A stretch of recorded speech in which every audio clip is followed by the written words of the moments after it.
Hi నాన్న. అమ్మగా ఒక చిన్న మాట. ఈ కాలము ఇప్పుడు రోజుల్లో మగ పిల్లగాళ్ళు ఇద్దరు కూతుర్లున్ని, ఇద్దరు కొడుకులున్ని, ఒక కొడుకున్ని, ఒక కూతురున్ని.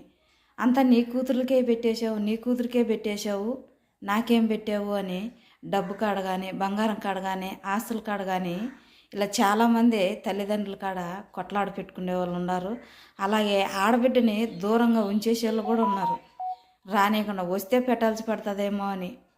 ఒకటి చెప్పనా నాన్న, ఆడబిడ్డకు పెట్టావు అని కొట్లాడేదానికంటే నీ కష్టానికి తోడు ఆడబిడ్డ కష్టం తోడు కాకుండా ఉంటే అదే నీకు 1000 జన్మల పుణ్యం.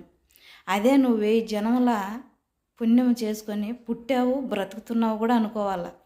ఎందుకంటే ఈరోజు నీకు వచ్చిన కష్టము ఈరోజు కాకుంటే రేపు, రేపు కాకుంటే మొన్నాడు, జీవితంలో ఏదో ఒక రోజు తొక్కేసుకొని దాటేసుకొని బతికి నిలబడి చూపిస్తావు కూడా, బ్రతకగలుగుతావు కూడా.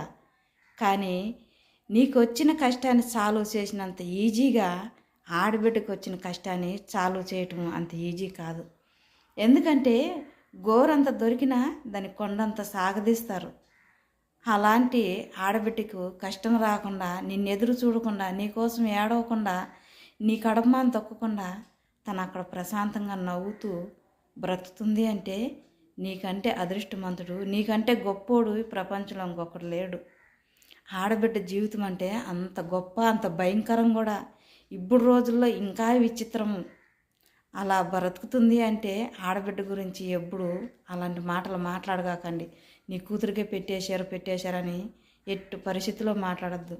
నీకు పెట్టాలని మనస్ఫూర్తిగా అనిపిస్తేనే పెట్టు, లేకుండా పెట్టద్దు. కానీ ఇలా మాట్లాడి మాత్రం తల్లిదండ్రులని, ఆడబిడ్డని బాధ పెట్టగాకండి.